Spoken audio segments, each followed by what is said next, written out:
제가 이렇게 소개받은 김대준이라고 하고요. 저는 현재 소상공인연합회 사무총장을 맡고 있고, 또 노동인력환경분과위원회 위원장을 맡고 있습니다. 그리고 이제 아까도 이제 오시기 전에 잠깐 컴퓨터 협동조합의 이사장을 맡고 있는데요. 최근에 이제 최저임금위원회에서 2015년, 16년, 17년도 3개년도에 이제 최저임금 협상에서 사용자위원으로 활동을 하고, 최근에는 이제 다른 분으로 위원을 좀 바꿨고요.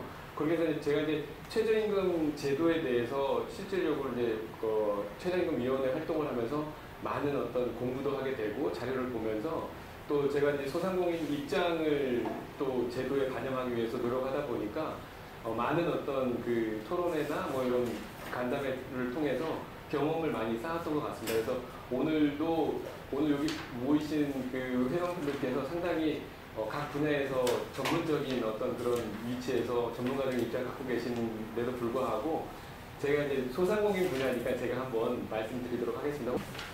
오늘 이제 주제는 최저임금 제도와 소상공인인데요.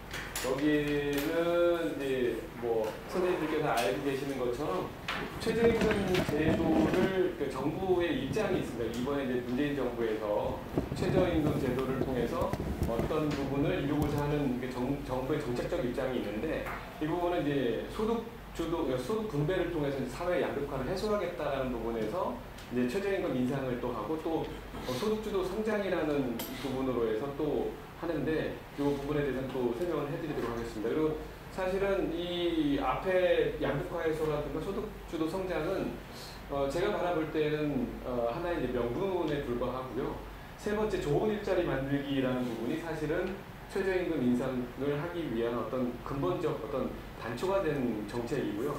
이 좋은 일자리 만들기는 정확하게 제가 기억을 못하지만 민주노총에서 2015년도로 알고 있는데 그쪽 이제 산하연구기관에서 나온 얘기입니다. 뭐냐면 우리나라의 근로자의 근로시간이 너무 길다 보니까, 그리고 임금도 많이 낮다 보니까 이런 부분을 OECD 평균 이하로 만들고, 그 수준으로 만들어서 근로자들이 어떤 생활면에서 어떤 좋은 일자리를 갖게끔 하는 부분이다. 근데 여기서 제일 핵심은 사실 근로시간 단축이거든요.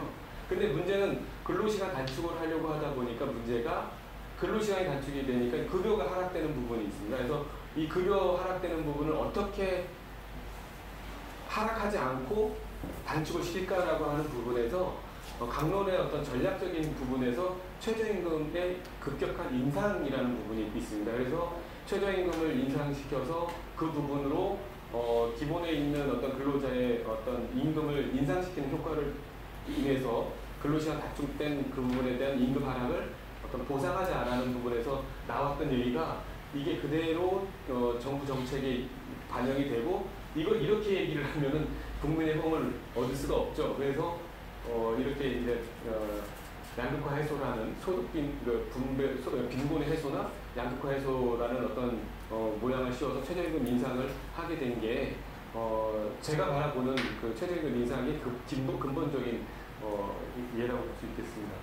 근데 이제 정부가 이렇게 빈곤 해소를 얘기하면서 양극화 해소를 얘기하는데, 흔히들 이제 우리나라에서 상위 1%와 상위 10%가 갖는 전체 소득의 근로소득과의 비중이 근로소득이 자꾸 떨어지고 있다라는 부분에서 양극화가 더 벌어지고 있다는 얘기를 하고 있고, 또 마찬가지로 전체 소득 중에서 근로소득이 차지하고 있는 부분이 떨어지고 있기 때문에 이 부분이 근로자들이 많이 더 빈곤해진다라고 이제 표를 보고 있는데, 사실 이 표는 이 근로소득이 떨어진 것보다는 이게 이제 퍼센트로 돼 있다 보니까 이 위에 금융소득과 부동산소득이 사실 더 늘어난 부분이 있습니다. 그래서 근로소득은 늘어났지만 퍼센트는 떨어지고 그 이상을 이 부동산 소득과 금융소득이 채우고 있는데, 사실 이제 많은 학자분들께서는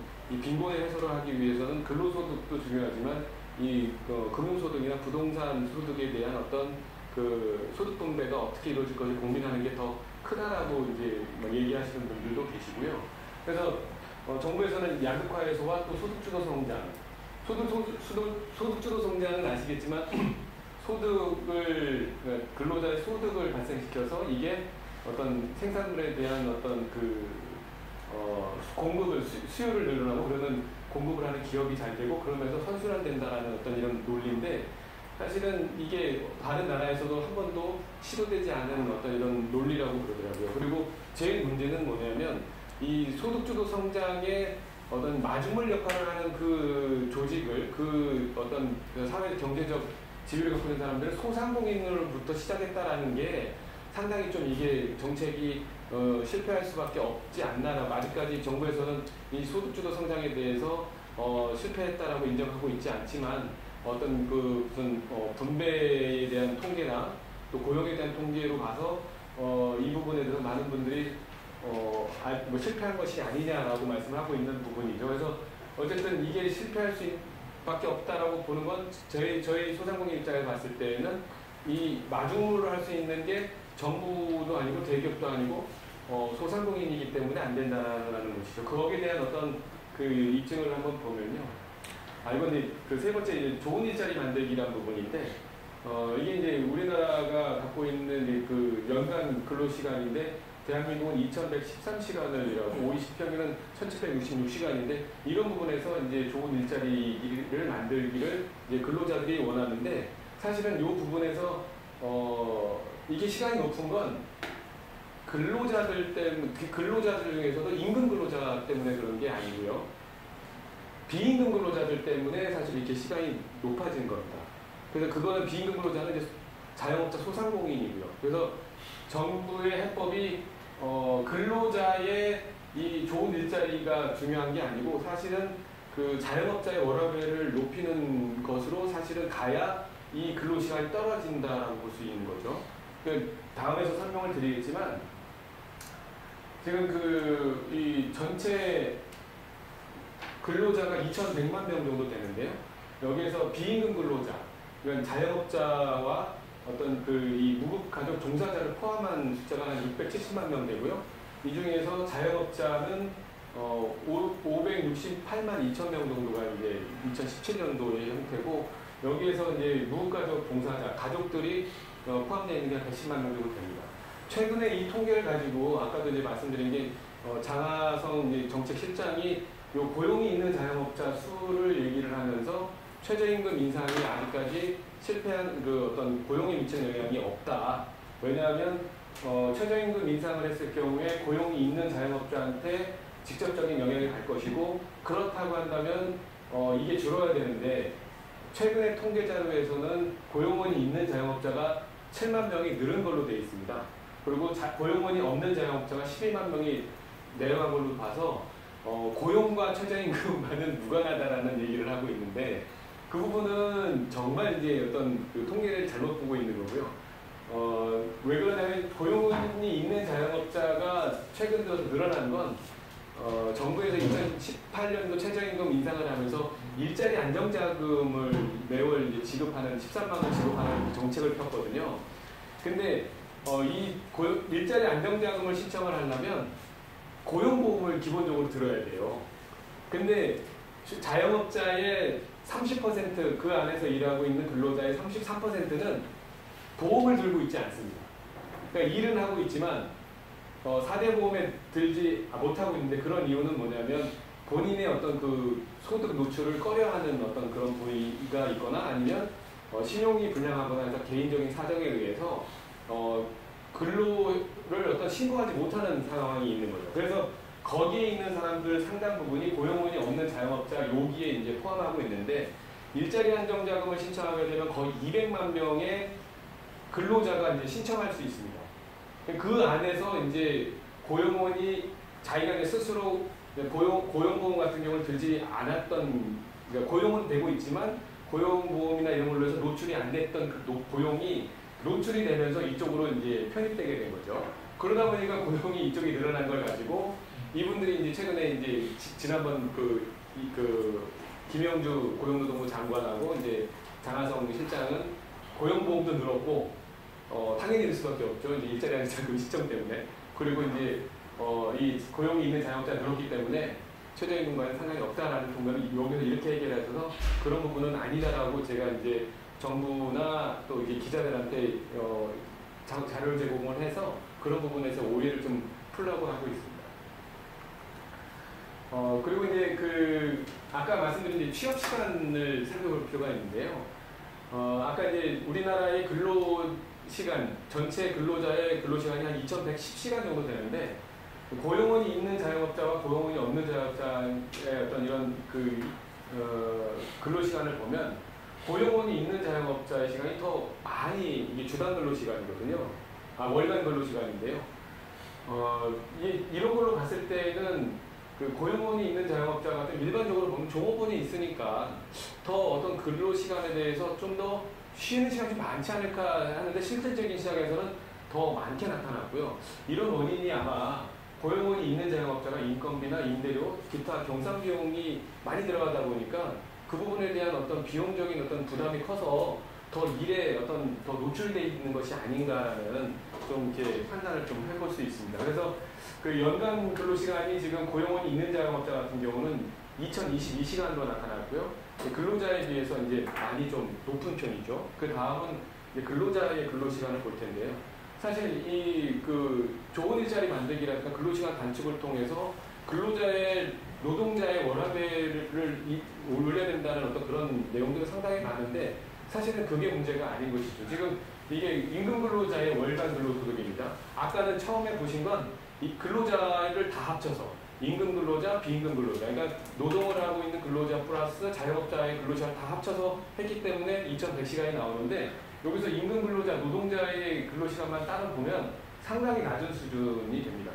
이게 이제 2017년도 자료인데 2018년도 2월 28일 날 근로기준법에서 개정안이 나오면서 주 52시간 이상 근무를 못하게끔 또 막아놨습니다. 그러니까 2018년도는 이보다 더 많이 떨어질 거라고 예상이 들고요. 그래서 사실은 실질적으로 이렇게 정부가 어떤 전체 국민을 대상으로 해서 복지라든가 아니면은 어떤 국민의 삶의 윤택한 질의 향상을 위해선 제일 떨어져 있는 계층을 올리는 게 맞는데 지금 그런 부분에서는 약간 좀 미스가 있다라고 좀 판단되고 있고요.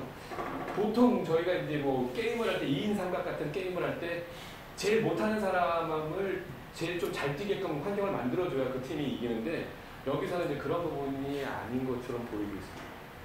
심각한 거는 지금 이 비임금 근로자에서도 도소매 숙박업이나 그 다음에 소매업, 그 다음에 숙박 음식점업에서 상당히 많은 근로를 하고 있고요.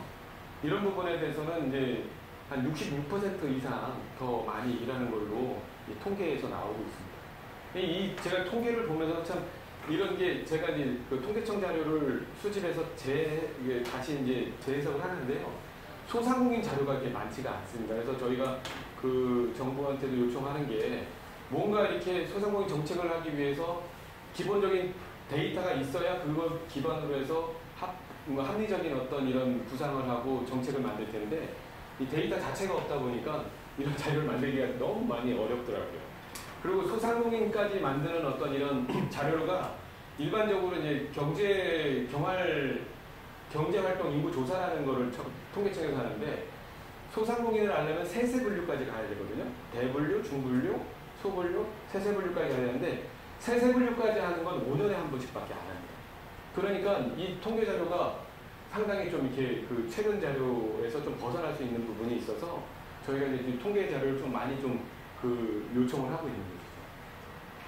이거는 이제 정부가 이제 소득주도 성장을 하기 위해서 이제 소상공인을 발판 삼아서 이제 그런 어떤 인상을 추진하고 있는데 왜 이렇게 그럼 현장에서 소상공인들이 진짜 머리를 깎아가면서 나올 수밖에 없는가에 대한 부분을 제가 이제 2017년도 최저임금 인상에서 정부가 그때 처음 이 1만 원을 공약을 걸고 2018년도 최저임금을 이제 결정하려고 했을 때 저희는 업종별 차등이라도 하고 가자라고 말씀을 드렸거든요. 왜냐하면 그 인상이 바로 직접적으로 갔을 경우에는 고용 그 안에서 일하는 어떤 근로자의 취약계층의 고용의 어떤 감소가 불을 보듯이 뻔하게 나타나는 현상이거든요. 그러니까 자영업자가 지불 능력이 떨어지다 보니까 자기가 고용하고 있던 고용원을 내보낼 수밖에 없는 상황이 분명히 벌어지고 거기서 쫓겨나는 근로자들은 사실 되게 우리가 국민들이 정말 최저임금을 통해서 지켜주고자 하는 그 사실은 그 취약한 근로자들이 바로 이 근로자들인데 실질적으로 고용을 보장을 해야 될 사람들은 일자리를 잃고 그 혜택을 처음에 말했던 민주노총에서 이 좋은 일자리 얘기를 한 것처럼 보장된 정규직에 있는 임금 근로자들만 혜택이 가는 그런 모양들, 국민이 원하지 않는 어떤 모양새가 나와서 업종별 차등이라도 하자라는 말씀을 드렸는데 거기가 왜 그러냐면 여기는 이제 광업이고요.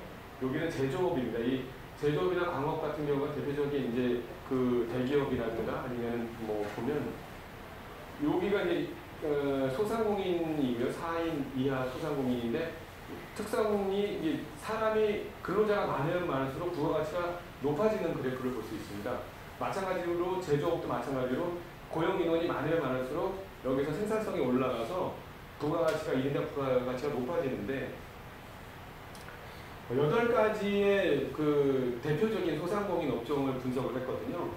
이거는 이제 그 미용실 업계 혼자 일할 때가 제일 좋습니다. 그리고 고용을 하기 시작하면 점점 부가가치가 떨어지는 이 서비스업의 특징이거든요. 마찬가지로 컴퓨터 PC방도 혼자 하는 홀로 사장이 제일 낮고 인원을 고용하면 고용할수록 더 어려운 처지에 있기 때문에 이 상황에서 임금이 올라가게 될 경우엔 이 고통을 이 사업주와 여기서 고용하는 근로자가 같이 부담을 지는 것이라는 거죠. 임금 부담에 대해서 지불 능력이 떨어질 경우에는 이 사업자만 피해를 보는 게 아니고 여기서 일하는 근로자가 같이 피해를 본다는 시각이 있어야 되는데 정부가 그런 부분에서 많이 부족한 것 같고요. 마찬가지로 경비업도 마찬가지입니다. 이게 이제 흔하게 이제 우리 아파트 경비원들을 생각하실 수 있는데요. 예전에 2015년도인가 그때도 한번 최저임금이 그렇게 많이 인상되지도 않았는데도 불구하고 경비하시는 쪽에서 한 3만 명의 대량 해고 사건이 있어서 그런 부분도 마치 이런 거랑 마찬가지라고 생각합니다. 슈퍼마켓도 마찬가지고요. 이런 하얀 곡선을 그리는 부분, 체인화 편의점도 여기 이제 4인까지는 여기 소상공인이 하는 거고요. 10인 이상은 이건 기업들이 하는 겁니다. 그래서 이런 부분에서 왜 우리 소상공인들이 인원이 늘어나면 왜 부가가 떨어질까? 이 경영을 잘못하는 부분이 있나? 이런 것도 한번 살펴볼 필요도 있는 것 같습니다. 주유소도 마찬가지고요. 택시 운송업, 요 개인 택시, 한 명의 개인 택시고요. 이거는 이제 일반 회사 택시인데, 회사 택시는 그 국가의 보조금이나 이런 것들이 없으면 그냥 문 닫아야 된다고 그러더라고요. 그래서 여기도 마찬가지고, 일반 음식점도 마찬가지로 이렇게 고용 인원이 많으면 많을수록 부가가치가 떨어지게 되어 있습니다. 그래서 이런 그 업종별 차등에 대한 부분이 정말 그 업종에 대해서 이건 대표적인 8가지 업종만 살펴봤는데 사실 소상공인 업종이 특히나 생계형 업종은 다 이런 식으로 고용을 하는 부분에 대해서 생산성이 안 나오다 보니까 거기서 근무하는 근로자의 생산성을 뛰어넘는 임금이 만약에 최저임금 수준으로 결정이 됐을 경우에 이게 고용을 하더라도 고용이 손바뀜이 되는 현상이 있습니다. 그러니까 예를 들어서 어떤 근로자가 그 사업장 내에서 10,000원 정도의 시급에 해당하는 어떤 생산성을 갖고 있는데 이게 12,000원으로 뛰게 되면 이 사람이 그 12,000원의 어떤 임금을 받고 유지가 되는 게 아니고 12,000원을 그 정도 되는 노동 생산성을 갖고 있는 사람으로 교체가 된다는 거죠. 그래서 이제 최저임금 사업장, 특히나 이제 최저임금 사업장은 70%가 이제 소상공인이 그 안에 사업을 하고 있는데요. 특히나 이제 여기서 일하는 사람들은 이제 저연령층, 그 다음에 고연령층, 그 다음에 여성 근로자, 단시간 근로자, 또 여러 가지 뭐 어떤 이런 좀 생산성이 좀 떨어지는 분들이 그 급료에 맞춰서 있다가 그 급료가 급격하게 올라가면 본인의 생산성보다 높게 올라가면 그때부터 고용이 불안해지는 거죠. 그래서 경비원 같은 경우는 뭐 예전에는 고연령층의 어떤 전유물처럼 여겼는데 요즘은 그 일자리에 급여가 올라가다 보니까 50대도 들어가고 40대도 들어가고 아마 더 높아지면 그 자리에 이제 20, 30대도 이제 들어갈 수도 있죠. 그걸 이용하는 서비스 이용자로는 만족도가 높아지는 거죠. 어쨌든 급여가 이렇게 올라가면 그거를 고용을 유지 못하는 취약 근로자들은 고용이 불안할 수밖에 없는 부분인데 이런 부분에서 좀 최저임금 제도가 과연 그 고용과 일자리를 취약 근로자들을 위한 어떤 일자리 해소 부분에 대해서는 좀 문제가 있다라고 보고요. 요거는 이제 그 종사자 규모별 이제 취업자 수인데 저희 소상공인의 어떤 종사자가 여기 980명인데 저희 자영업자 수가 580이니까 여기서 일하는 사람은 한 10만 명 정도. 그래서 전체 근로자의 한 37%를 저희 소상공인 사업장에서 근로를 하고 있고요. 그래서 저희 이제 소상공인 사업장이 불안해지면 이들의 어떤 37%에 해당하는 근로자들까지 같이 어떤 불안해지는 어떤 이런 문제가 발생을 하고 있습니다. 그리고 저희가 이제 계속 이제 근로자하고 비교하는 이유가 뭐냐면 정부가 이 부분에 대해서 이제 정책의 우선순위를 어디다 둬야 되느냐를 좀 알리고 싶어서 이제 말씀을 드리는 건데요. 이거는 이제 상용 근로자와 자영업자의 어떤 소득 비교를 해봤습니다. 그래서 경상소득 부분에서 중앙값이 이제 중위값이 그 상용 근로자는 이제 5,560만 원인데 비해 자영업자의 중위값은 이제 4,560만 원이어서 상당히 좀 많이 떨어져 있는 부분이고요.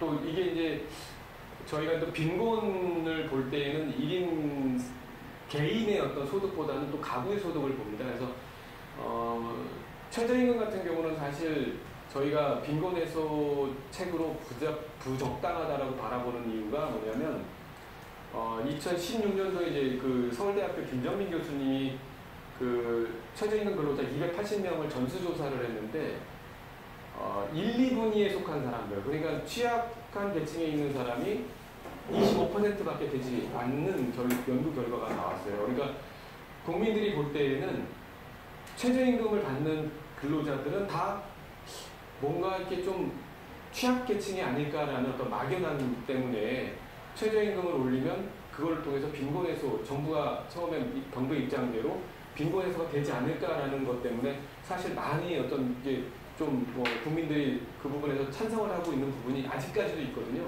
근데 실질적으로 조사를 해보니까 1, 2분위에 있는 가구의 1, 2분위에 속해 있는 근로자는 25%밖에 안 되더라.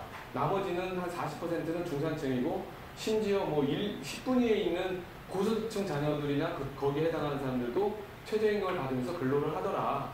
그래서 최저임금이 소득분배하고는 좀 거리가 먼 하나의 제도다라고 사실 그쪽의 전문가들은 다 그렇게 생각하고 있는 거죠. 그래서 말씀드리고 싶은 거는 가구의 소득이 그만큼 중요하다는 건데요. 최저임금을 받는다고 해서 그 근로자가 취약하다고 볼 수 없는 게 이 가구의 소득 때문에 그럽니다. 가구 소득을 한번 봤는데 이게 이제 그 근로자 가구의 2인 이상의 근로자 가구의 소득이고 이건 근로자 외, 그러니까 자영업자나 소상공인들의 그 가구 소득입니다. 그러니까 전체 본인은 적게 받더라도 혹시나 다른 소득이 있어서 그 어떤 소득이 좀 이렇게 서로가 같거나 아니면 뭐 바꿀 수 있지 않나라고 봤는데 역시 마찬가지로 가구의 가계수지 맞춰도 근로자 가구는 이제 550만 원 정도, 근로자 외 가구는 350만 원, 상당히 큰 편차를 보고 있고요. 역시나 개인 소득도 떨어지고 가구 소득도 떨어져서 다시 한번 살펴보건데 우리나라에서 제일 취약한 계층은 자영업자, 소상공인이다라는 게 열심히 이 통계 자료에서 나타나고 있습니다. 근데 이런 부분이 단순하게 지금 현상으로서 지금 당대에서만 그쳐야 되는데 우려가 되는 게 지금 여러 가지 이제 소비에 대한 어떤 그 지출에 대한 내역을 한번 조사를 해봤는데요. 근로자 가구하고 이 소상공인 가구하고 이쪽 가사 서비스에 대한 지출 비용, 그다음에 보건, 교통비, 통신비, 그다음에 문화 오락에 대한 부분, 그다음에 교육 같은 경우는 상당히 많이 차이 납니다. 그래서 저는 금수저다, 무슨 은수저다, 흑수저라는데 소상공인 가족 중에서 그 소상공인 자녀들은 흑수저도 아니고 빈수저다라는 저는 얘기를 해요. 이건 수저 자체가 없다. 그래서 앞으로 소상공인 자녀들은 교육에 대한 부분이나 여러 가지 문화 이런 데서 열악하기 때문에 평등하지 않다. 이런 데서부터 출발점 자체가 소상공인 자녀들은 어려움을 겪고 있어서 이게 혹시나 대물림이 되지 않을까라는 좀 걱정도 하고 있습니다. 그래서 이제 종합적으로 그 소상공인에 대한 어떤 현수를 보면 근로자보다 한 66% 일을 좀 더 하고요, 연에. 그 다음에 근로자보다 한 18%를 덜 보고 있습니다. 그리고 근로자보다 더 빈곤하고요. 가계부채가 7.2%가 더 많고 또 교육비, 문화비, 통신비에서 훨씬 더 적은 지출을 보이고 있어서 이 경제 주체로서의 기능을 상실해 버렸다. 사실은 이 과거의 자영업자들이 저희는 제도적인 어떤 사회 안전망이 아닌 비제도적인 사회 안전망의 역할을 해왔다고 저희는 생각하고 있거든요. 사실 이제 일자리를 없어서 본인이 어떤 이런 뭐 진짜 신용이 안 돼가지고 일반적인 취업을 하지 못할 때 그런 사람들이 자영업자의 일자리를 얻어서 일도 했고 또 한 어떤 편의점 사장님은 그런 얘기를 토론회에서 그런 얘기를 하시더라고요. 우리가 얼마만큼 골목길을 지키고 있는 파수꾼인지 당신들이 아느냐. 12시가 넘어가면 많은 사람들이 그 편의점으로 피신하는 사례가 있대요. 가정폭력에서 막 쫓겨나오는 뭐 여성들, 또 뭐 이렇게 학생들, 또 길 가다가 또 뭐 어떤 뭐 불안을 느낀 여성들 이런 사람들이 편의점은 24시간 이렇게 골목마다 많이 배치가 돼 있다 보니까 거기를 와서 어떤 이런 어떤 안식을 찾는 어떤 이런 게 상당히 많은데 이런 사회적 비용에 대해서는 왜 생각을 하고 있지 않느냐라는 부분에서 또 하나 이제 우리가 사회 안전망 역할을 하고 있는데 이런 부분이 부실해지고 있다라는 부분이고 마찬가지로 뭐 그 지역에 있는 뭐 슈퍼마켓이나 뭐 미용실이나 아니면 뭐 세탁소 가시면 전부 다 그게 어떤 그 동네에서 하나의 사랑방 역할도 하고 커뮤니티도 되고 거기서 여러 가지 얘기가 나오면서 이 동네 사회를 지키는 사실은 그런 부분에서 하나의 중요한 역할도 하고 있는데 이런 부분이 상당히 많이 훼손되고 있고 거기서 일하는 어떤 근로자들이 과거에는 아마 이 소상공인 앞에 이제 가족구함이라고 아마 많이 붙였을 거예요. 그만큼 근로자와 사용자의 관계가 가족 관계였었는데 뭐 요즘 많이 이제 최저임금 인상을 얘기하면서 을과의 싸움이 됐다. 뭐 이건 누가 싸움을 붙였는지 모르겠지만 지금 상당하게 지금 갈등 구조가 심각합니다 지금. 그래서 그런 부분에서도 사회의 어떤 불안 요소가 바로 이 정책 때문에 어떤 나타난다고 생각을 하고 있고요. 이거는 이제 최저임금 인상이 고용에 미치는 영향에 대해서 이제 국내외 학계에서 논문을 많이 썼는데 여기에서 이제 긍정적인 효과와 부정적인 효과가 얼마만큼 있느냐라는 어떤 그 논문을 이제 분석을 해봤는데 64%가 이제 국내에서는 이제 악영향이 있다라는 논문으로 파악됐고 무의미하거나 뭐 긍정을 보는 게 한 6개 정도. 국외에서도 마찬가지로 부정적인 게 어떤 학계에서는 대부분 고용과 최저임금과는 상반되는 것으로 두고 있다라고 지적하고 있습니다. 뭐 이런 부분에서 최저임금이 인상되면서 어떻게 사회가 변형될 것인가라고 이제 논문에서 발표한 내용들인데요.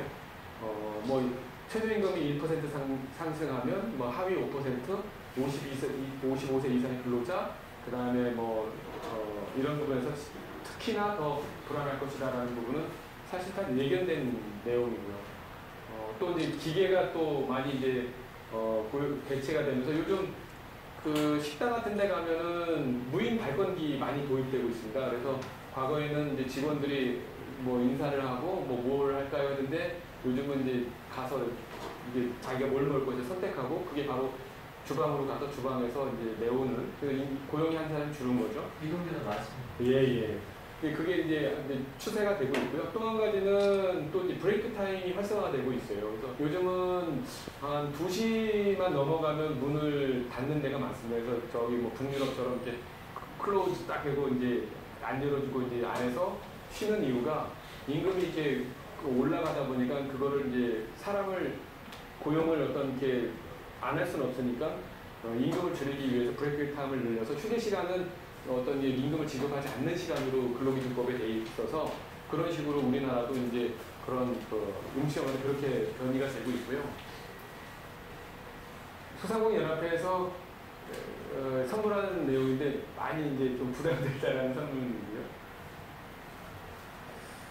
근로시간 단축이 사실은 이제 처음에도 말씀드린 것처럼 그 최저임금을 인상하는 부분에서 상당히 주요하게 사실은 작용을 했다라고 이제 판단이 되고 있습니다. 그래서 근로시간 단축은 최저임금 1만 원 단속과 함께 그 정부의 핵심적인 노동 정책이죠. 그래서 정규직의 비정규직화랑 해서 사실은 이게 좋은 일자리 만들기 논문과 똑같습니다. 사실은 제가 그걸 다시 한번 찾아봐서 그 내용을 좀 이렇게 좀 오픈을 하고 싶은데, 저는 그거를 문재인 정부 들어서기 전에 그 논문을 받고 이런 것들도 준비를 하고 있구나, 노동계도 준비하고 있구나 했는데, 이제 그게 촛불혁명을 통해서 노동계가 현 정부와 이 스킨십이 상당히 강해지고 그 부분을 어떤 정책 공약으로 그냥 여과 없이 받아들이면서 사실 이런 근로시간 단축을 통해서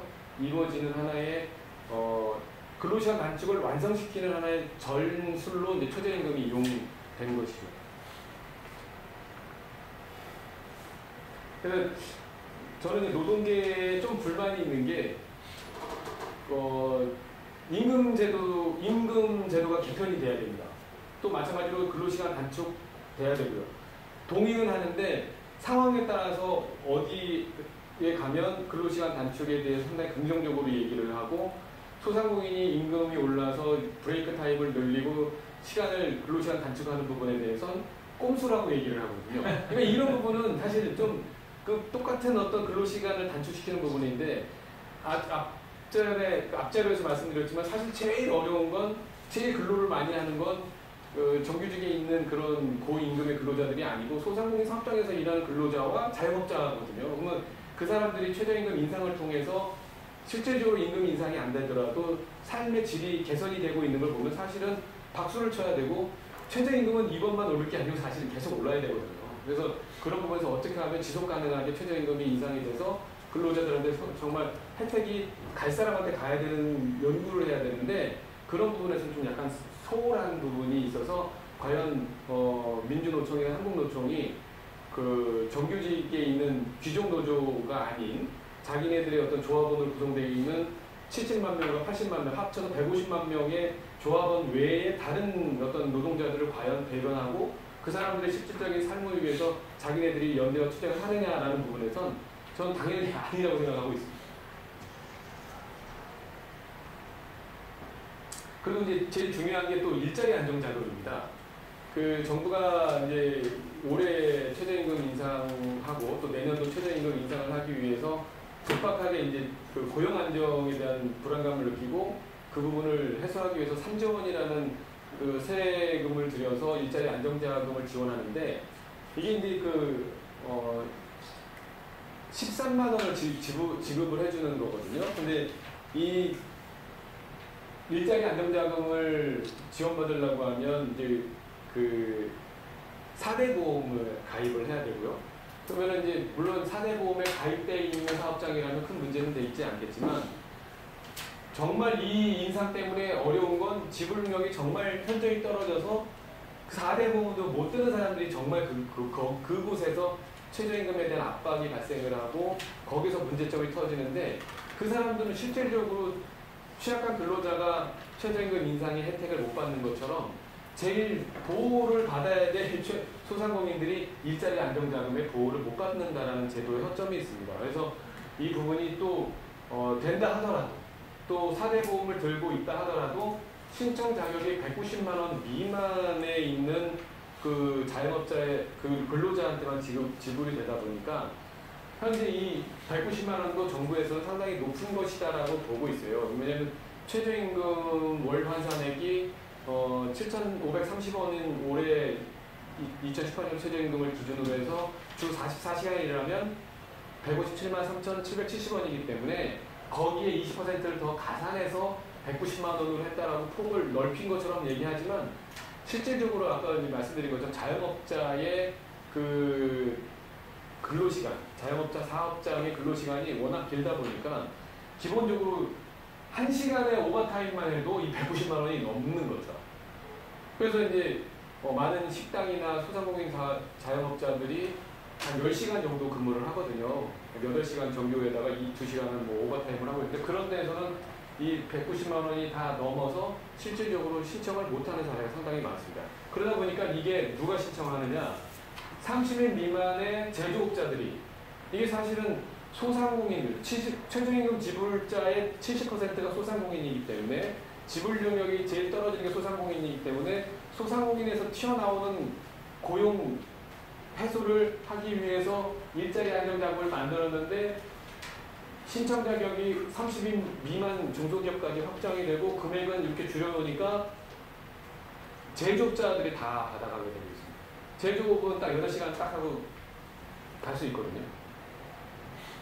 그래서 이제 지금 올해 요 일자리 안정자금에 대한 신청을 연말께면 아마 통계 자료가 나올 것 같은데 저는 그 통계를 안 봐도 아마 소상공인이 일자리 안정자금 신청한 건 20%도 안 될 거라고 저는 판단하고 있습니다.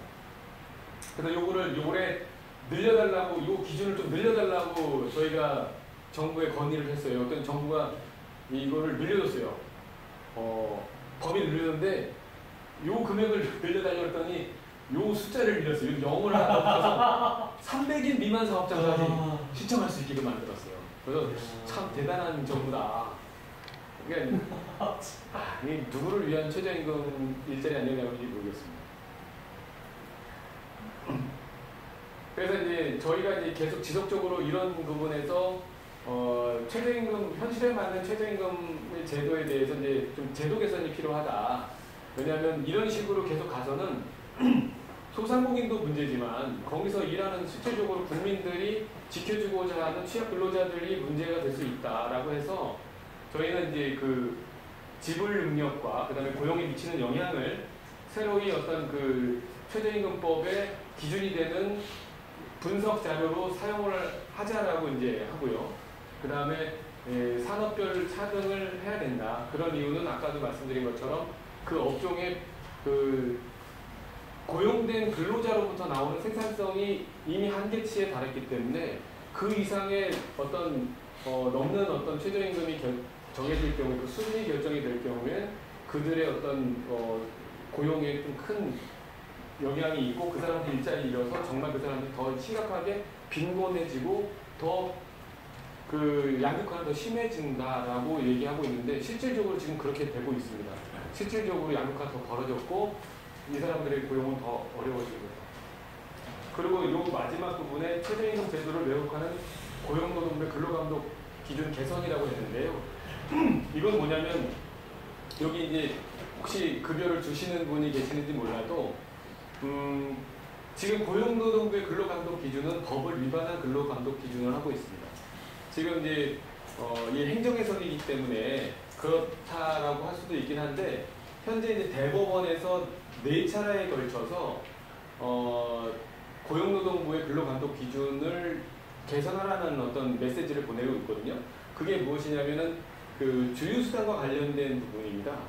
그러니까 그 근로기준법에 5일 이상, 그러니까 5일 근무자 같은 경우 한 주를 만근한 근로자에 한해서 유급으로 지급되는 수당이 있고 휴일이 있는데 그게 이제 주휴수당이라는 것인데 그 주휴수당은 산입에 포함하는 임금입니다. 그래서 그 법 해석에서는 기본 시급, 그러니까 기본 시급이 얼마인지 모르겠지만 기본 시급에다가 총 지급되는 뭐 주휴수당이든 기타 임금으로 소정근로시간에 지급된 임금을 합친 것이 최저임금 수준, 그러니까 지금 2018년도 같은 경우는 7,530원, 내년도 같은 경우는 8,350원을 넘지 않으면 위반으로 보지 않아요. 근데 근로감독 기준은 어떻게 되어 있냐면 정해진 시급 자체를 최저임금으로 보는 거죠. 그러니까 올해 최저임금이 7,530원이라면 근로계약서 상에 시급을 7,530원으로 정해야 된다라고 해석을 하고 있는 겁니다.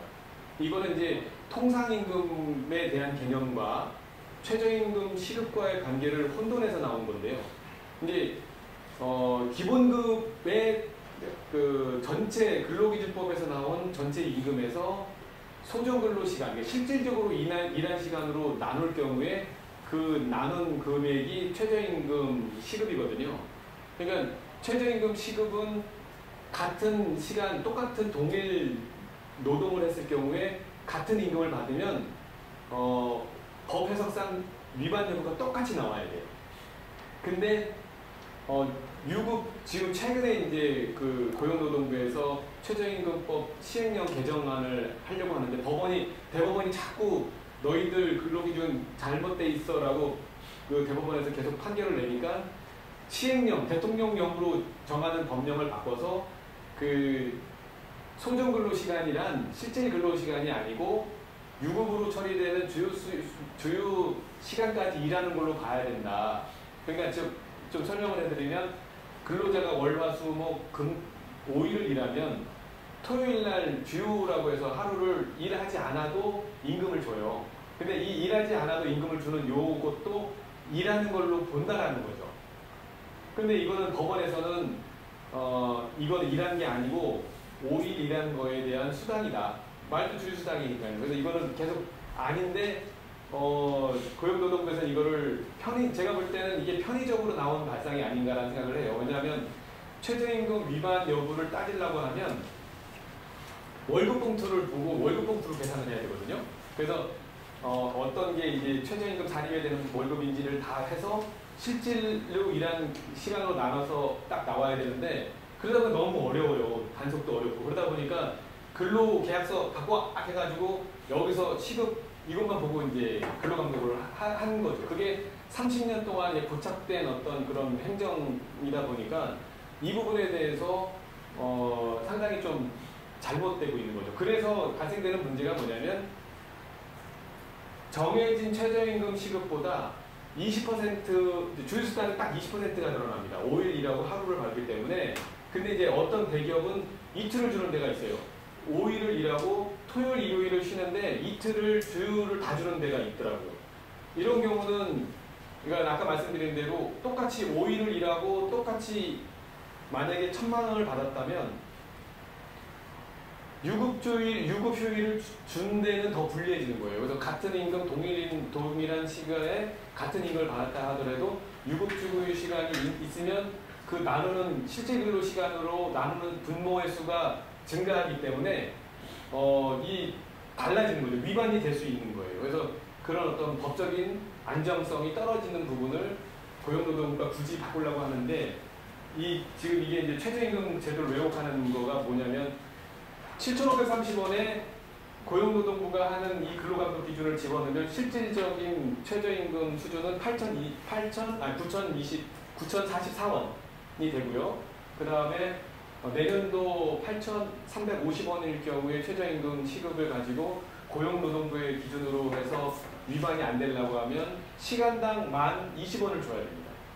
그러니까 이런 부분이 실질적으로 이제 OECD의 보고 자료에도 누락이 돼서 가거든요.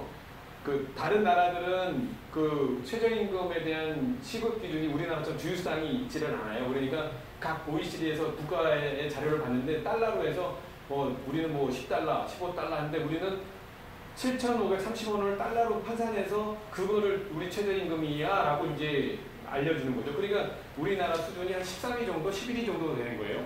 그런데 실질적으로 현장에서는 거기에 주휴수당을 따로 20%를 더 올려야 되니까 9,030원에 대한 현장에서는 지급되는 결과가 나타나니까 정부나 학계에서 아니면 다른 OECD나 이런 경제기구에서 아니 대한민국의 근로자들은 아니 소상공인들은 왜 이렇게 얼마 되지도 않는 수준에서 이렇게 힘들어해?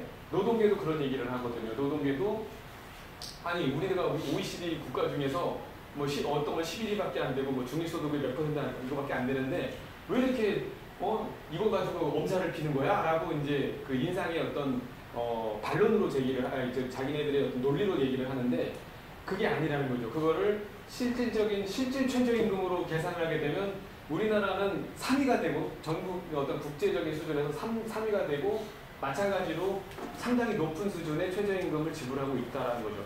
그래서 소상공인들이 어려워한다는 거죠. 그래서 이런 것들이 학계에서 정확하게 정부에서도 그 수준에 대한 부분을 면밀하게 우리 최저임금 수준이 어느 위치에 있는지를 사실 그거부터 짚고 들어가야 됩니다. 그래야 이게 10,000원도 되고 20,000원도 되고 하는 거지. 그래서 이런 제도 개선을 바탕으로 해서 최저임금에 대한 정의부터 정해놓고 가야 올바른 어떤 최저임금 제도가 노동자나 소상공인들 아니면 국민들한테도 어떤 그 삶을 정책에서 원하는 어떤 그 순방향으로 가는 부분이라고 생각하고 있는 거죠. 그래서 이제 뭐 최저임금 인상에 대한 대안으로서 저희가 이제 그 카드 수수료 인하와 환산보증금 폐지 뭐 이런 것들도 들고 있는데요. 이제 뭐 카드 수수료 같은 경우는 뭐 단체 협상권을 통해서 하는 게 제일 좋다라고 말씀을 하는데 오늘 이제 경남의 이제 간디고등학교라는 어떤 학교에서 고등학생들이 최저임금에 대해서 좀 알고 싶다고 이제 저희 연합회를 찾아왔습니다. 그래서 1시간 반 동안 서로 이제 간담도 하고 토론했는데 그 학생이 한 사람이 이제 질문을 한 게 있는데 이런 질문을 하더라고요. 정부에서는 최저임금 인상과 관련해서 여러 가지 이런 대책들을 내놓고 있는데 카드 수수료 인하나 임대차 보호법 또 내지는 대기업 간의 어떤 이런 무슨 뭐 거래관계 개선 이런 걸 통해서 해주는데 왜 자꾸 소상공인들은 그 부분에 대해서 대책이 아니라고 하고 왜 그 자꾸 최저임금만 가지고 못 살게 하니까 최저임금이 뭐 금방도 소상공인 문제에는 임대차 문제라든가 카드 수수료 문제가 있는데 이 부분을 해소시켜주면 어떤 반대급부적으로 최저임금 인상에 대한 대안이 되지 않겠습니까? 라고 얘기를 하더라고요. 이제 그게 이제 정부가 소상공인들한테 내놓는 얘기죠. 근데 사실은 그게 대안이 될 수 없는 이유가 뭐냐면 제가 그 그래프를 준비를 못했는데 소상공인을 전체 덩어리로 봐서 그럽니다. 그러니까 한 집에 한 소상공인의 어떤 사업장에 최저임금 문제와 그러니까 임금 문제죠. 임금의 인상 문제와 그 다음에 임대차 문제, 그 다음에 대기업과의 불공정 거래 문제가 한 사업장에 같이 있다고 생각하는 것 때문에 그래요. 근데 현실 속에서는 크게 이제 X, Y 세 개의 축으로 나눠서 세 개의 문제를 이렇게 축으로 나눠서 계산을 하면 하나는 이제 인건비와 관련된 어떤 임금 문제가 있을 수 있고요. 제일 큰 지출 항목이거든요. 그러니까 전체 지출의 26%를 차지하고 있습니다. 그 다음에 상권 문제. 그러니까 임대료 문제 같은 경우는 상권 문제예요. 왜냐하면 보통 어떤 장사를 위해서 다른 홍보책이 없고 좋은 상권에 나가야지만 장사가 잘 되는 어떤 그런 업종이 있거든요. 그런 부분은 상권 문제가 있고 이 상권 문제에는 임대료 문제도 있고 젠트리피케이션 문제도 있고 기타 다른 어떤 그 관련된 부분 문화에 대한 문제, 뭐 정부 지원에 대한 여러 가지 상권 문제가 있고요. 또 하나는 이쪽 Z축에는 불공정 거래 부분이 있는 거예요. 여기에는 이제 유통 질서 문제인데 대기업과의 문제도 있을 수 있고 기타 뭐 온라인 판매에 대한 부분, 기타 뭐 여러 카드 수수료 문제 이런 것들이 다 이게 불공정 부분에 해당하는 거거든요.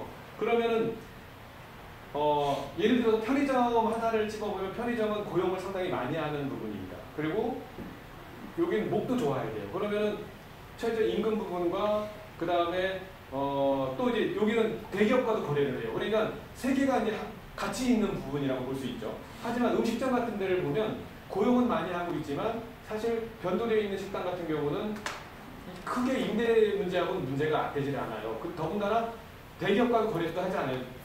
음식점이 갑이에요. 물건을 사니까. 그러면 이 사람은 순수하게 최저임금 문제에만 찍혀 있는 거죠. 마찬가지로 대기업 거래를 한 대리점들이 있을 수 있습니다.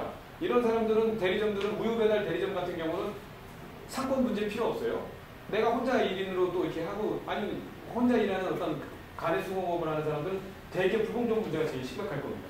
그러면은 각기 이런 전체 570만 되는 소상공인을 다 찍어보면 여기에 몰려있는 사람, 여기에 몰려있는 사람, 여기에 몰려있는 사람들 분포도가 다르다는 거죠.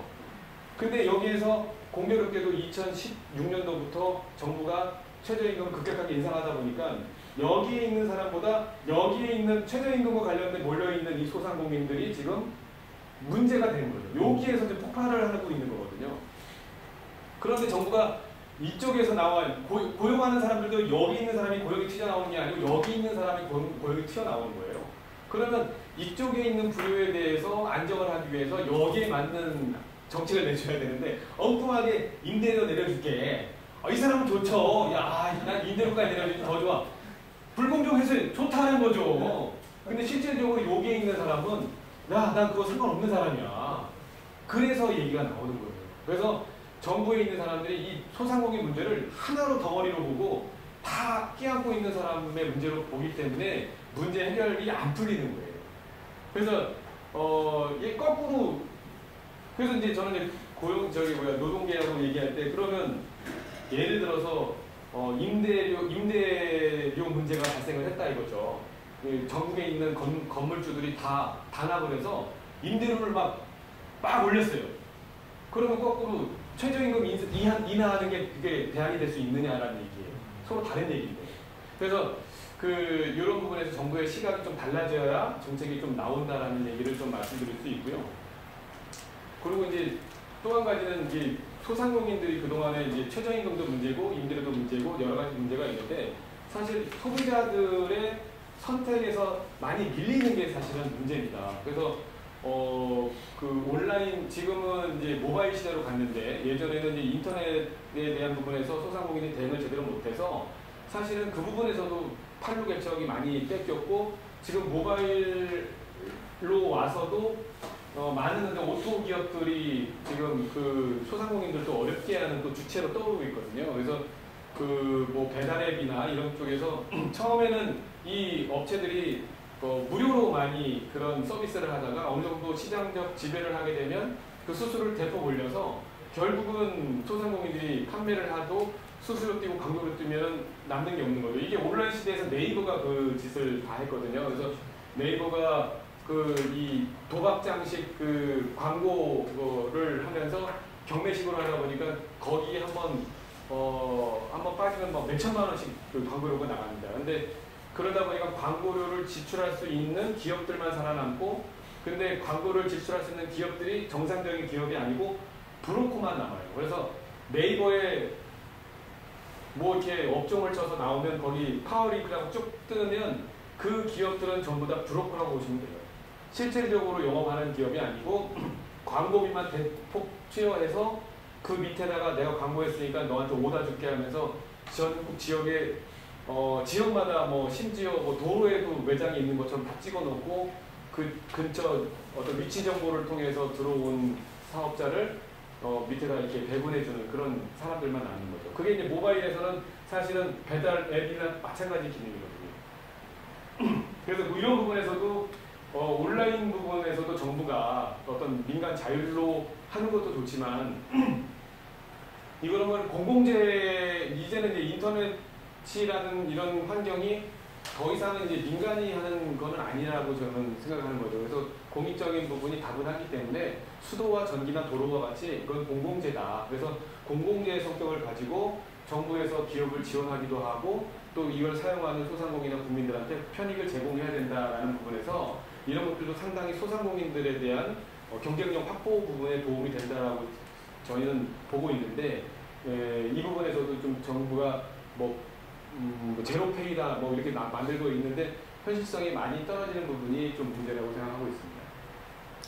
무엇보다도 이제 저희가 총체적인 어떤 문제 해결 방법을 위해서 저희가 이제 정부에 내놓는 게 이제 3대 과제, 3대 핵심 과제, 5대 정책이 있는데 거기서 제 1이 뭐냐면 소상공인 기본권을 위한 기본법을 제정해달라고 요청을 하는 겁니다. 그래서 노동자한테 노동법이 있고 중소기업도 중소기업 기본법이 있는데 소상공인은 그동안에 중소기업 안에 중소기업의 중기업, 소기업, 그 다음에 소기업 이하의 소상공인이 묻혀서 있기 때문에 이 부분에서 제대로 목소리를 낼 수 없고 정책이 나오지 않는다라는 말씀입니다. 근데 어떤 한편에서는 중소기업 기본법 있으면 소상공인들이 그 안에서 다 있는 거 아니냐라고 말씀을 하는데 최근에 제가 이제 소상공인 생계형 적합업종 법이 통과가 돼서 그 법이 이상하게 통과됐더라고요. 법은 앞단에서는 소상공인의 생존을 위한 생계형 업종에 대한 권익과 보호를 위해서 제정된 법이다라고 했는데 밑으로 내려가면은 중소기업을 보호하는 시행령으로 다 바뀌어 있어요. 그래서 이게 아직도 이제 어떤 실무관이나 아니면 이거를 정책을 만드는 단체가 중소기업 중앙회의 입김이 아직까지 세다 보니까 소상공인 생계형 적합업종인데 내용은 중소기업 적합업종이라고 되어 있는 거에 연장선상에 있는 부분이어서 그때 이제 제가 토론회에 나가서 이제 그 토론을 했는데 그때 각 업계에서 대기업 연구원에서 하나 나왔고 정경련이 요즘은 활동을 못합니다. 그래서 정경련 산하 연구기관에서 나왔고 중견기업 그 다음에 중소기업 중앙회 소상공인연합회에서 이제 각 단체별로 경제 주체별로 토론자가 나왔는데 중견기업과 대기업과 소상공인은 이 소상공인 생계형 적합업종에 들어가는 업종에 대한 방향성이 똑같아요. 근데 유독 다른 게 중소기업만 다릅니다. 그러니까 대기업과 중견기업은 그렇다 치더라도 제가 말씀드리고 싶은 건 뭐냐면 중소기업과 소상공인은 정책이 다르다는 걸 말씀드리려고 하는 거예요. 완전히 달라요. 그 안에서 중소기업, 소상공인은 경쟁 관계거든요. 근데 그거를 중소기업이라는 틀 안에서 그동안에 소상공인을 묶어와서 정책을 했으니 중소기업 중앙회를 비롯한 중소기업을 정책을 하는 사람들이 소상공인에 대한 정책을 내놨겠냐는 얘기입니다. 그러니까 지금 계속 어떤 일은 사실은 최저임금이 이렇게 올라가더라도 그게 올라가는 인상을 받쳐줄 만한 자생력이 소상공인들한테 그동안의 정책을 통해서 딱 짱짱하게 있었으면 인상폭을 다 받아들이는데 그동안의 정책이 하나도 없었기 때문에 약간의 최저임금 인상만으로도 뭐 약간은 아니지죠. 한 30% 올라간 그것만으로도 소상공인이 완전히 다 싹쓸이가 되는 부분이 바로 근본적으로 정부의 정책이 그동안에 없었다라는 거예요. 그래서 지금이라도 소상공인 기본법을 제정을 해서 그 제정된 소상공인 기본법을 통해서 소상공인에 대한 각종 이런 뭐 통합적인 어떤 이런 정책을 만들어서 건전성을 회복하고 그 경쟁성이 회복이 될 때 최저임금 인상도 가능하고 또 사회 안정망의 역할도 할 수 있고 경제 주체로서의 사회적 어떤 이런 뭐 책임과 의무를 다할 수 있는 어떤 그런 것이 된다고 생각하고 있습니다. 여기까지 마치겠습니다.